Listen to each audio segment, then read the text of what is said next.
আমার সব কষ্টের সোনার ফসল এভাবে জলের নিচে ডুবে গেল।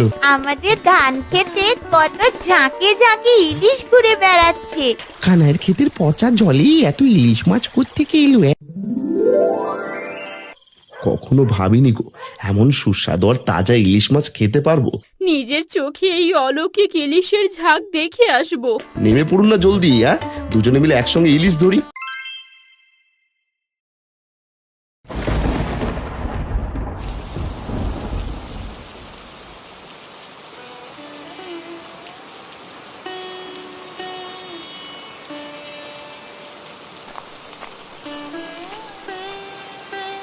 ওগো, আবারও বৃষ্টি শুরু হয়ে গেল। তুমি আর ওভাবে বসে না থেকে জলদি বাজারটা সেরে এসো। বৃষ্টি বাড়লে কিন্তু আর বাজারে যেতে পারবে না। তুমি সব সময় বাবাকে কাজের কথাই বলো। বৃষ্টি শুরু হলে তো আরো ভালো হয়। বাবা তাহলে আমার সাথে বিছানায় বসে অনেকক্ষণ ধরে নতুন নতুন গল্প করতে পারবে। শুধু গল্প করলে কি পেট ভরবে রে মা? বাজার তো করতেই হবে। তবে আমি অন্য চিন্তায় আছি। ভেবেছিলাম এবার ক্ষেতের ধান বিক্রি করে তোকে কিছু টাকা ঘরে তুলবো, কিন্তু যে বৃষ্টি শুরু হলো কি হবে কে জানে। অত শত চিন্তা এখন ছাড়ো তো। আগে বাজারে গিয়ে আজকের মতো আনাজটুকু কষ্ট করে নিয়ে এসো। পরের চিন্তা পরে করা যাবে। ছাতাটা নিয়ে আসো। মালা, যাবি নাকি আমার সাথে? হ্যাঁ বাবা, যাবো তো। এই বৃষ্টির মধ্যে তোমার সাথে ছাতা মাথায় দিয়ে বাজারে যেতে আমার খুব ভালো লাগে।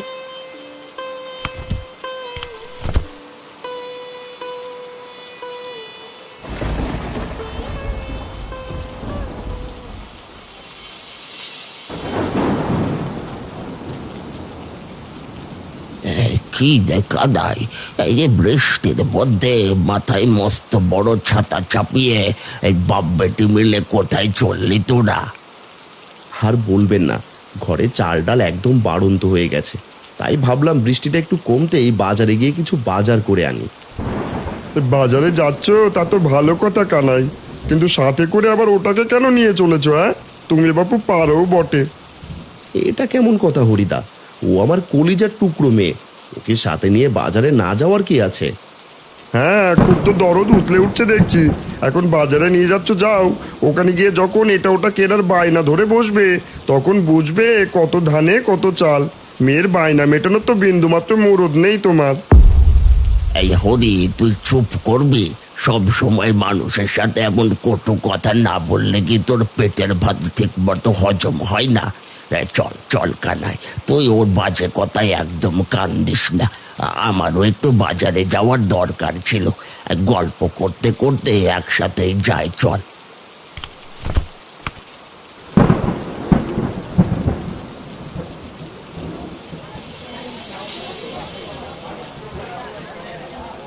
এই নিয়ে যান বাবুরা, একদম তাজা গঙ্গার রূপলি ইলিশ। এমন মাছ আর পুরো বাজারে পাবেন না।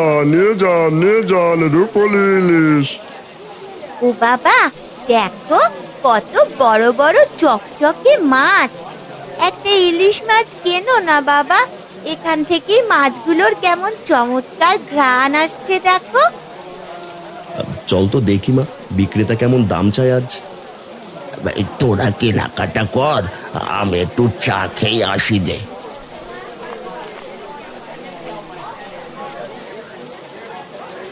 আচ্ছা দাদা, এই ইলিশ মাছটার দাম কত করে রাখছেন?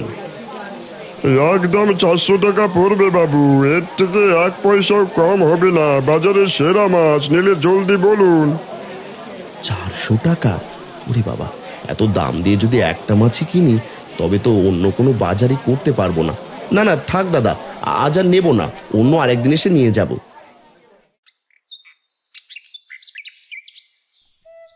বাজার সেরে ফেরার পথে কানাই খেয়াল করে মালা মনমরা হয়ে চুপ করে হাঁটছে। দেখ মা, মেঘ কেটে আকাশটা কেমন পরিষ্কার হয়ে গেছে। আজ বাজার থেকে ফেরার এই পথটা কিন্তু বেশ সুন্দর লাগছে, তাই না রে মা? কি রে মা, তুই বাজার থেকে আসার পর থেকে একদম চুপ করে আছিস যে? আমার সাথে একটা কথা বলছিস না কেন? বাবা কি কোনো ভুল করেছে? আমি তোমার সাথে আর কোনোদিনও কথা বলবো না বাবা। তুমি আমায় কথা দিও বাজারে নিয়ে গিয়ে ওই ইলিশ মাছটা কিনে দিলে না। আরে তুই তো জানিস আমাদের অবস্থা এখন কতটা খারাপ। আমাদের তো এত টাকা নেই, মাছ কিনলে অন্য বাজার কিভাবে করতাম বল। আমি তোকে পরে টাকা হলে ঠিক ইলিশ খাওয়াবো, এখন রাগ করিস না মা।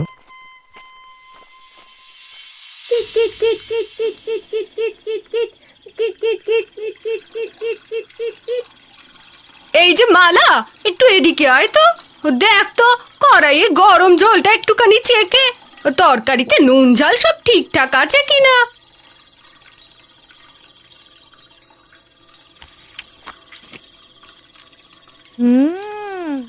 কাকিমা, তরকারিতে নুন একদম ঠিকঠাক হয়েছে। আর মনে হয় ইলিশ মাছের তরকারি। আহা, কি যে স্বাদ হয়েছে না কাকিমা। থাক থাক, আর তোকে মুখে জিভ দিয়ে বেশি প্রশংসা করতে হবে না। ইলিশ মাছ তো আর নিজেরা কিনে খেতে পারবি না। গরিবের ঘরের মেয়ে তুই, জল চেকেই এখন মন ভরা এবার। তুমি আমার সাথে এইভাবে কেন কথা বলছো কাকিমা? তুমি নিজে আদর করে ডেকে ঝোলটা চাখালে, আমি সরল মনেই তাই এলাম তো এখানে। আমার তরকারি নুন দেখার কাজ এখন শেষ হয়ে গেছে। এখানে দাঁড়িয়ে আর জ্ঞান দিতে হবে না। চল এবার বাড়ি যা তো দেখি। ঠিক আছে কাকিমা, আমি চলেই যাচ্ছি। আমি ভাবিনি তুমি আমাকে এইভাবে ইলিশ মাছের ঝোল খাইয়ে এত বড় অপমান করবে। আমরা গরিব তো।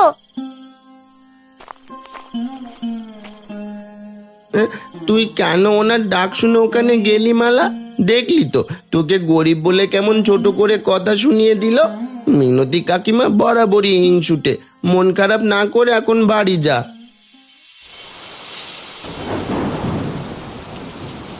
হাই সৃষ্টিকর্তা, আমার সব কষ্টের সোনার ফসল এভাবে জলের নিচে ডুবে গেল।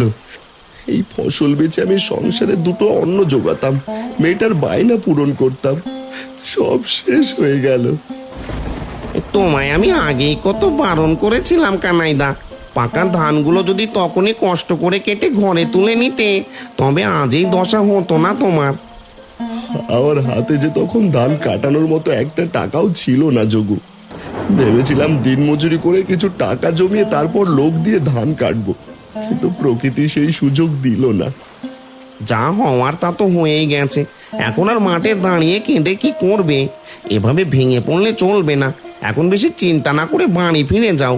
সন্ধে হয়ে আসলো, আমিও বাড়ি যাই।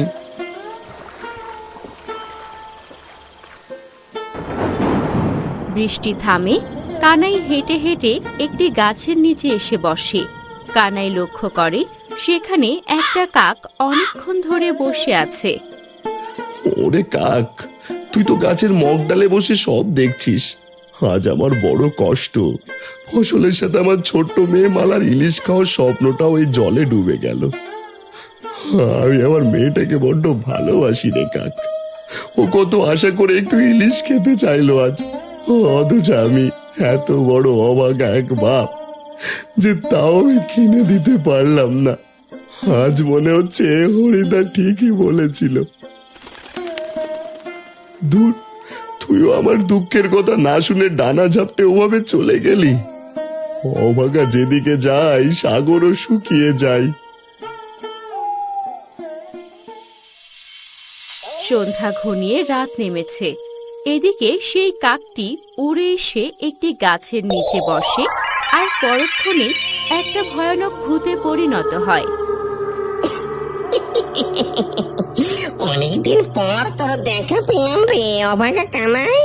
তুই একবার আমার বড় ক্ষতি করেছিলি, আমায় বন্দি করেছিলি এক সাধুর বোতলে।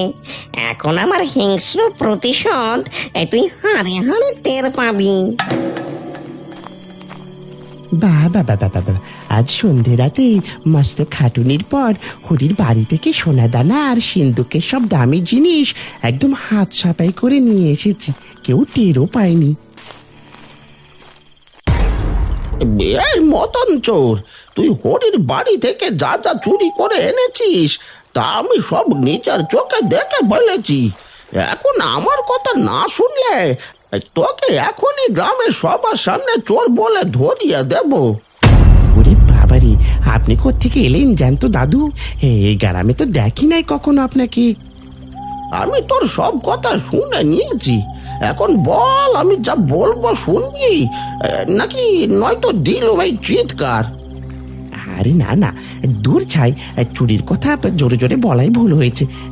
যাকে দোহাই আপনার, কাউকে কিছু বলবেন না। আপনি যা যা করতে বলবেন আমি তাই করতে রাজি আছি। ধরা খেলে যে পিটুনি দেয় ওরা, ওরে বাবারে বাবারে বাবা। এই নে একটা খাঁটি সোনার চকচকে মোহর, তুই আজ গভীর রাতে গিয়ে কানাইয়ের ওই ডুবে যাওয়া ধান খেতের আরো বড় কোনো ক্ষতি করে দিয়ে আসবি। সামান্য কানাইয়ের ক্ষতি করা তো আমার বাঁ হাতের কাজ দাদু।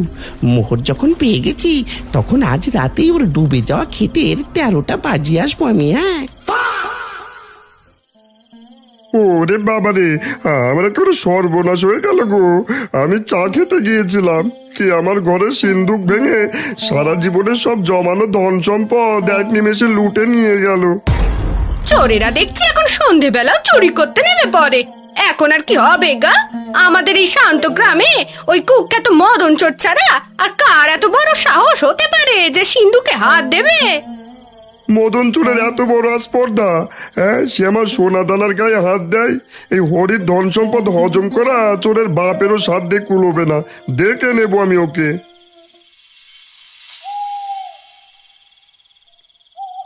কবিতা, আজ আমাদের বড় সর্বনাশ হয়ে গেছে গো। বৃষ্টির পানিতে একমাত্র সম্বল চাষির ওই জমিটা পুরো জলের তলায় তলিয়ে গেছে। কি বলছো তুমি? এত বড় বিপদের কথা আমাকে আগে কেন বলনি? আর জানো, আজ মিনতি ইলিশ মাছের ঝোল নিয়ে আমাদের ছোট্ট মালাকে খুব কথা শুনিয়েছে। গুলটের মা আমাকে সব বলে গেল। চারিদিকে শুধু ঘোর অন্ধকার নেমে আসছে আমাদের এই গরিব জীবনে। কি যে করব আর কিভাবে এই অভাব থেকে বাঁচবো কিছুই মাথায় ধরছে না কবিতা। যা কপালে আছে তা তো হবেই। এখন ওসব চিন্তা মাথা থেকে ঝেড়ে ফেলো তো। রাত অনেক হয়েছে, এখন শান্ত হয়ে চোখের পাতা বুঝে ঘুমিয়ে পড়ো। পরের কথা কাল ভাবা যাবে। গভীর রাত, সকলেই ঘুমাচ্ছে। হঠাৎ কানাইয়ের চোখে এক স্বপ্ন ভেসে ওঠে। বাহ, এই সুন্দরবনের অচেনা রাস্তায় এত চমৎকার একটা ফুল একা একা মাটিতে পড়ে আছে কেন? এখানে থাকলে তো পথচারীরা পা দিয়ে মারিয়ে নষ্ট করে দেবে একে। তার চেয়ে একে আমি যত্নের সাথে নিয়ে যাই।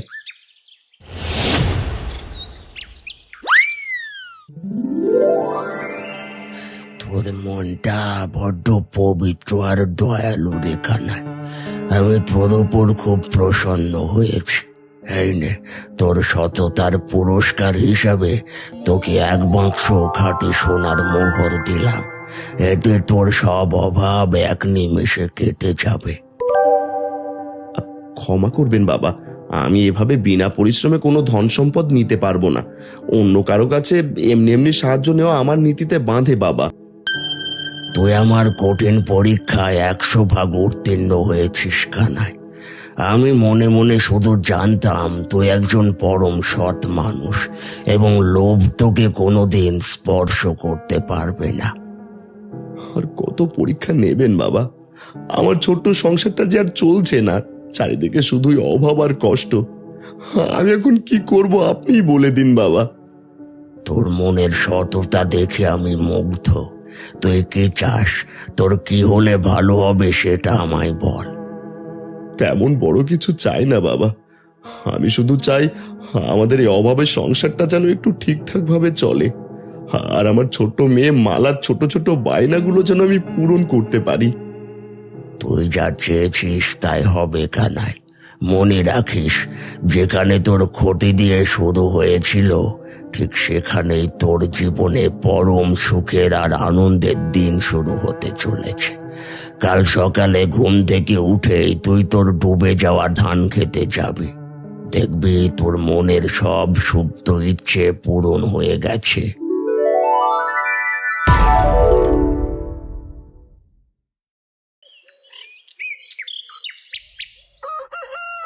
চল রে মালা, আজ সকাল সকাল তোকে সাথে নিয়ে মাঠের দিকে যাই। রাতে স্বপ্নে এক দয়ালু সাধু বাবা আমাকে মাঠে গিয়ে ধান ক্ষেত দেখতে বলেছেন। কি বলছো বাবা, তুমি এখনো স্বপ্ন দেখো? আমি তো জানি শুধু ছোটরাই স্বপ্ন দেখে। সুন্দর কথা বলেছিস তোমা। শোন, যাদের মন বড় আর যারা ভালো মানুষ তারাও ভালো স্বপ্ন দেখে রে মা। এখন বুঝতে পেরেছি। চলো দেখি সাধু বাবা তোমার জমিতে কি দিলেন।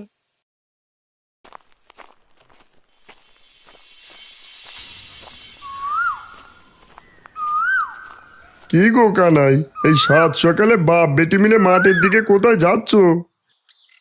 আমার একটু ডুবা ধানি জমিটা দেখতে যাচ্ছি গো। শুনলাম কাল রাতে নাকি তোমার ঘরে চুরি হয়ে গেছে।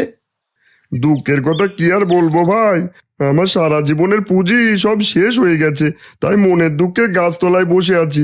চলো দেখি, আমি একটু ওদিকটাতেই যাব। তারা এসে সেই ডুবা ধানি জমিটার ওখানে দাঁড়ায়। কানাই হতবাক হয়ে দেখে যে কয়টা ধান ছিল সব কে যেন কেটে নিয়ে গেছে। এ কি গো কানাই, তোমার ধান কই? পচা থাকলে তো কিছু হলে বেচতে পারতে, আজ দেখি সেটাকেও কে যেন কেটে নিয়ে গেছে। হায় সৃষ্টিকর্তা, এ কি হলো? কালই স্বপ্নে দেখলাম সাধু বাবা আমার এই জমিতে বর দিচ্ছেন, তবে কি এটাই ছিল আমার কপালে? বাবা, স্বপ্ন অনেক সময় তার উল্টোটাও হয়ে থাকে। না না মা, এই আমি বিশ্বাস করি না। সাধু বাবা মিথ্যে বলতে পারেন না। আমি পানিতে নামছি। এ কি করছো কানা? এই পচা পানিতে ওভাবে নামছো কেন? এই পাগল হয়ে গেলে নাকি? হ্যাঁ হ্যাঁ, আজ আমি পাগলই হয়ে গেছি। এত যন্ত্রণার পর পাগল ছাড়া আর অন্য পথ নেই আমার। বাবা, ও বাবা, জলদি এদিকে এসে দেখে যাও। দেখো এখানে জলের ভেতর কেমন সুন্দর সুন্দর মাছ সব কিলবিল করছে চারিদিকে। ওরে বাবারে, আমি কি দেখছি নিজের চোখের সামনে? আমার ধানের ক্ষেতের এই ঘোলা জলের মধ্যে এই তো ঝাঁকে ঝাঁকে তাজা রূপলি ইলিশ মাছ। আমার বাড়িতে রাতে এত বড় চুরি হলো, আর অন্যদিকে গরিব কানায় ডুবে যাওয়া খেতে এত দামি ইলিশ মাছের মেলা বসেছে। এই সমস্ত মাছ যদি কোনো উপায় আমি নিতে পারতাম, তবে তো আমার চুরির সব লোকসান এক নিমেষে উসুল হয়ে যেত। হরিদা, আপনি ওভাবে হাঁ করে পাড়ে দাঁড়িয়ে কি ভাবছেন? নেমে পড়ুন না জলদি। দুজনে মিলে একসঙ্গে ইলিশ ধরি, বাড়িতে কিছু ইলিশ নিয়ে যেতে পারবেন। আহা, আমাদের ধান খেতে কত ঝাঁকে ঝাঁকে ইলিশ ঘুরে বেড়াচ্ছে, এ যেন কল্পনার মতো। কানাই আর হরি মিলে অনেকগুলো ইলিশ মাছ ধরে, আর মালা উপরে দাঁড়িয়ে সেই মাছগুলো একটা কলা পাতায় রাখতে থাকে।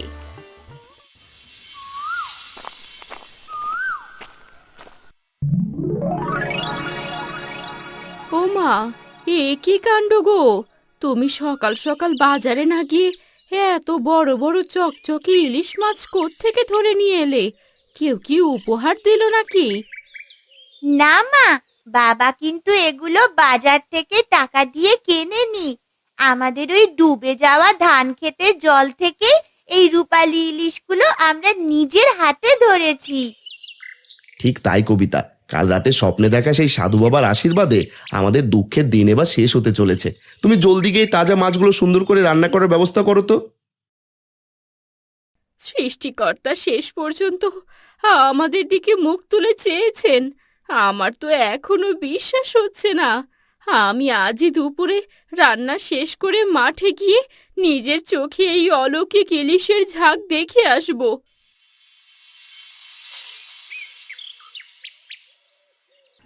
কবিতা হাঁড়িতে মনের আনন্দে ইলিশ মাছের তরকারি বসায়, আর ছোট মালা উনুনের পাশে বসে লোভনীয় ঘ্রাণ নিতে থাকে।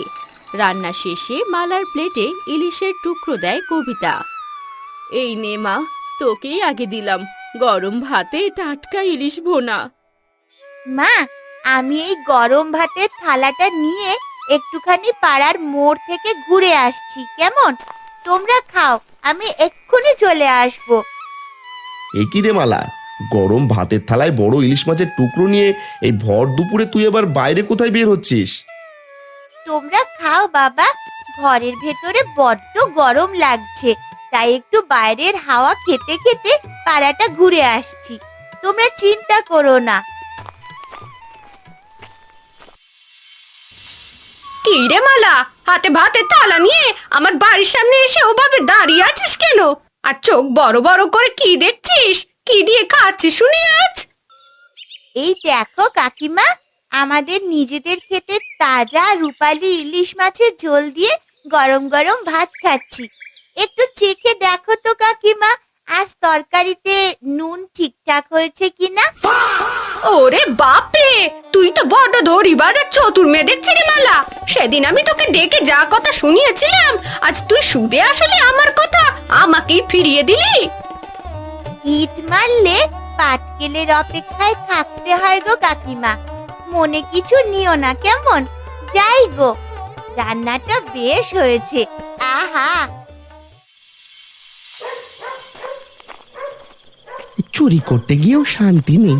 এখন এক বুড়ো বেটার কামলা খাটতে হচ্ছে, না খেতে উপায় নেই। যদি মোড়লকে বলে দেয়, ওরে বাবারে।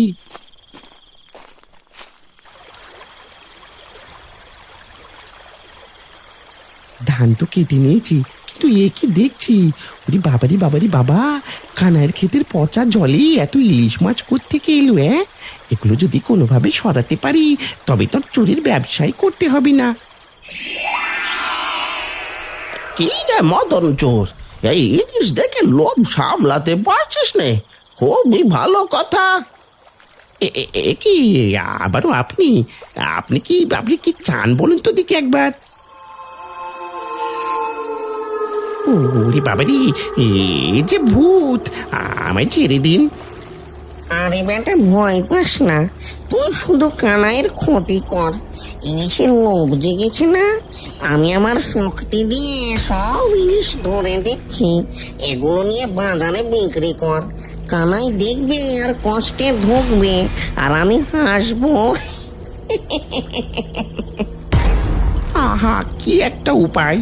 ভূতের সাহায্যে আমি এবার বড়লোক হয়ে যাব। এটা বলে ভূত তার শক্তির সাহায্যে ইলিশ মাছগুলো শূন্যে ভাসিয়ে অনেকগুলো বালতি ভর্তি করে। আর মদন এসব অবাক চোখে তাকিয়ে দেখে। কানাইয়ের দেওয়া ইলিশ মাছটা খেতে কিন্তু সত্যি বেশ চমৎকার আর সুস্বাদু ছিল রে পচা। ওই খেতে সমস্ত মাছ যদি কোনোভাবে আমাদের হতো, তবে তো দারুণ হতো। আমার একটা কথাই মাথায় আসছে না, কানাইদার ওই মিঠা পানিতে ইলিশ এলো কোথা থেকে? বুদ্ধু শোন, কানাই আসলে ওই খেতে গোপনে জাদুর ইলিশের চাষ করেছে। চল, আজ রাতে আমরা দুজনে গিয়ে চুপি চুপি জাল ফেলে এসব মাছ ধরে নিয়ে আসি, বাজারে বেচবো। হরিদা, তুমি আবার গরিব কানাইয়ের বড় ক্ষতি করতে চাইছো না তো? বেচারা এমনিতেই বড্ড অভাবী মানুষ, তার উপর মাঠে সব ধানও পচে নষ্ট হয়ে গেল। আরে না না, কিসের ক্ষতি? ওই জমিটা তো আসলে বহু বছর আগে আমার দাদুরই ছিল, তাই ওখানে সব মাছের ওপর কিছু অধিকার আমারও আছে। চল, আজ রাতেই আমার সাথে চল। ও আচ্ছা, জমিটা যখন তোমাদেরই ছিল তাহলে তো ঠিক আছে, ঠিক আছে, আমি বাড়ি থেকে জাল নিয়ে আসছি।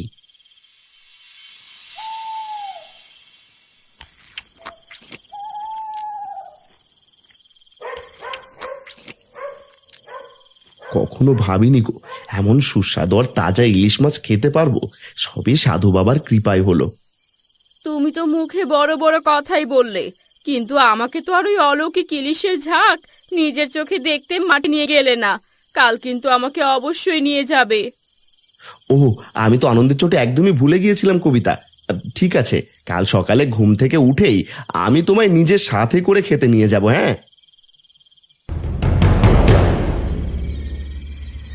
তোর কাছে এখন অনেক ইলিশ আছে, তুই এগুলো কানাইয়ের বাড়ির সামনে দিয়ে দেখিয়ে দেখিয়ে নিয়ে যাবি। যদি কানাই বেটা আমায় ধরতে আসে, তার চেয়ে তুমি ওর ক্ষতি করতে পারো না কেন? আমায় দিয়ে করাচ্ছ কেন?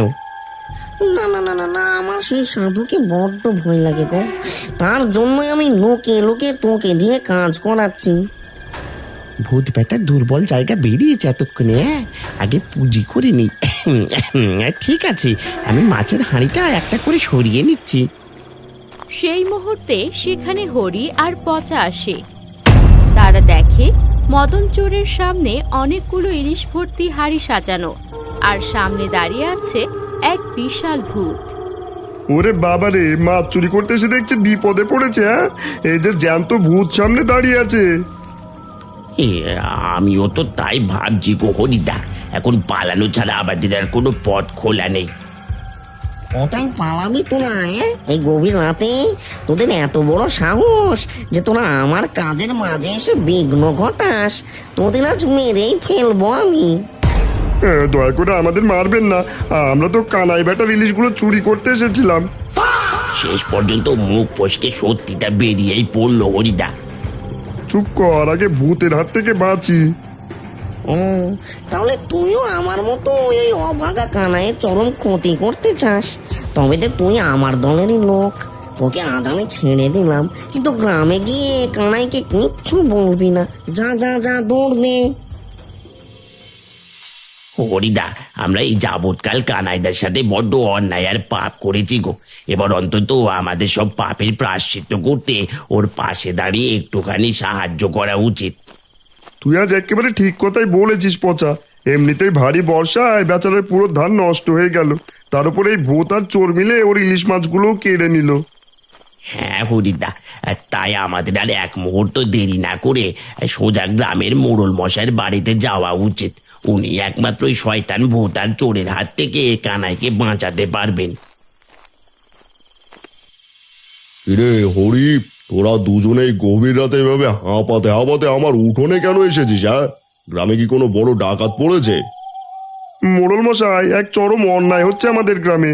ওই পাপিষ্ট মদন চোর একটা বনের ভয়ঙ্কর ভূতকে সাথে নিয়ে এই নিরীহ কানাইয়ের মাঠের ইলিশ মাছ সব চুরি করে নিয়ে গেছে। আমরা নিজের চোখে দেখে এলাম মোড়ল মশাই, ওই ভূত জাদুর জোরে সব মাছ মদনের বস্তায় ভরে দিচ্ছে। আপনি জলদি এর একটা ব্যবস্থা করুন, নয়তো এ গায়ে মহামারী হয়ে যাবে। কি বলছিস তোরা? মদন চোরের এত বড় স্পর্ধা যে সে একটা ভূতকে সাথে নিয়ে এই কানাইয়ের উপর এমন অত্যাচার করছে? একে আমি আজ গ্রাম ছাড়া করব। তবে মনে রাখিস, কানাইকে এখন কিচ্ছু জানাবি না।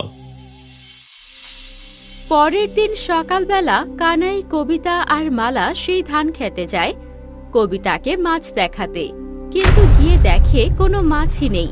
পানি নোংরা কাদায় ভরে আছে। এ কি গো কবিতা, এ কি দেখছি মালা? কাল যে ক্ষেতের জলে হাজার হাজার ইলিশ মাছ কিলবিল করছিল, আজ সেখানে একটা পোকাও যে দেখা যাচ্ছে না। সব মাছ কোথায় উধাও হয়ে গেল? আমি তো জানতামই তুমি আমাকে মিথ্যা স্বপ্ন দেখিয়ে মাঠে নিয়ে এসেছো। একটা ধান ক্ষেতের মিষ্টি জলে কখনো গঙ্গার নোনা জলের ইলিশ মাছ বাঁচতে পারে? এ কখনো বিশ্বাস করা যায়? না মা, তুমি বাবাকে ভুল বুঝো না। আমি নিজের হাতে এই কাদার ভেতর থেকে কাল বড় বড় ইলিশ মাছ ধরে তোমার কাছে রান্নার জন্য নিয়ে গিয়েছিলাম।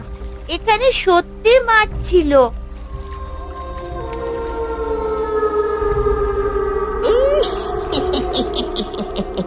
তোদের সেই অলৌকিক মাছের আশা এখন একেবারে ছেড়ে দেখা না। তুই কি আমাকে চিনতে পেরেছিস? তোর জন্য এক সাধু আমায় বোতল বন্দি করেছিল। একদম ঠিক বলেছেন ভূত মশাই। এই কানাই বেচারা বড্ড বেশি সৎ।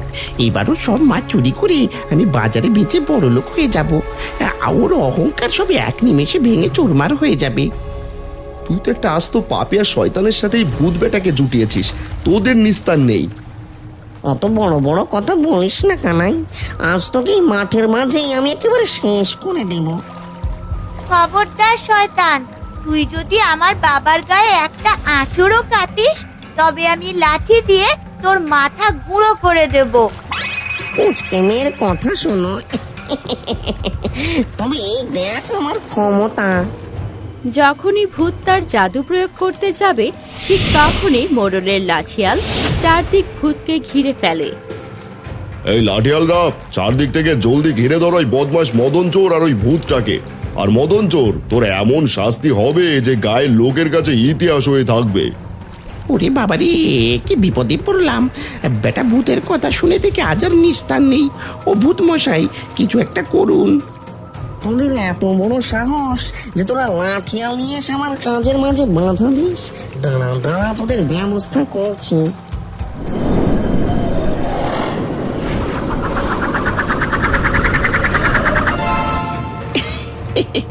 ভূত মশাই থাকতে আমাকে শাস্তির কথা শোনানো হচ্ছে। ঠিক সেই মুহূর্তে স্বপ্নের সেই সাধু বাবার আবির্ভাব ঘটে। কানাই সেই সাধুকে দেখে অবাক হয়ে যায়। এ কি, এই যে স্বপ্নে দেখা সেই সাধু বাবা গো। ও সাধু মশাই, আপনি আমাদের ওই পাজি ভূতের হাত থেকে বাঁচান। ওরে পাপিষ্ট ভূত, তুই বোতল ভেঙে চলে এসে আবারও কানাইয়ের পেছনে লেগেছিস, সাথে একটা চোরকে নিয়েছিস। দেখ দেখ আজ তোদের কি করি। এই বলে সাধু তার ঝোলা থেকে একটা বোতল বের করে মন্ত্র পড়ে। তৎক্ষণাৎ সেই ভূতের গায়ে আগুন ধরে যায়। ওরে বাবারে বাবারে বাবারে, ওরে সাধু আমায় ছেড়ে দে, আমি যে চলে যাচ্ছি। আমি বাবা, আমি এবার মরেই যাব। আমি চলে যাব, কথা দিচ্ছি। না সাধু মশাই, ওদের ছাড়বেন না। যারা পাপ করতে করতে চরম পর্যায়ে চলে যায় তারা কখনো ভালো হয় না। তাদের বিবেক, মন সব পচে যায়।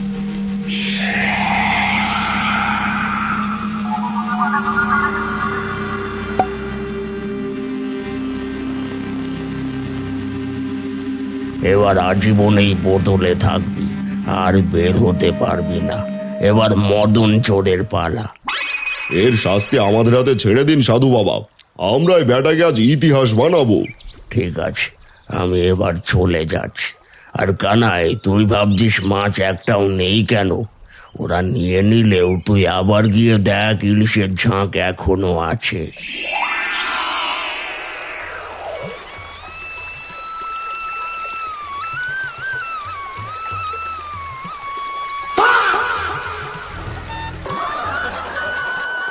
আগে যদি জানতাম এমন ভাবে ইতিহাস হতে হবে তবে কি আর চুরি করতাম।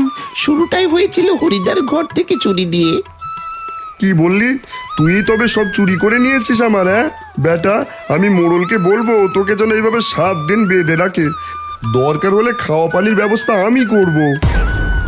দেখলি তো মা, অসৎ সঙ্গের সাথে থাকলে মানুষ আরো বেশি খারাপ হতে দেরি লাগে না। এর দৃষ্টান্ত উদাহরণ মদ না বেটা। তাই তো আমি বলি সব সময়, সৎ সঙ্গে স্বর্গবাস আর অসৎ সঙ্গে সর্বনাশ। কি গো মদন কাকু, একটা ইলিশ এনে দেব নাকি?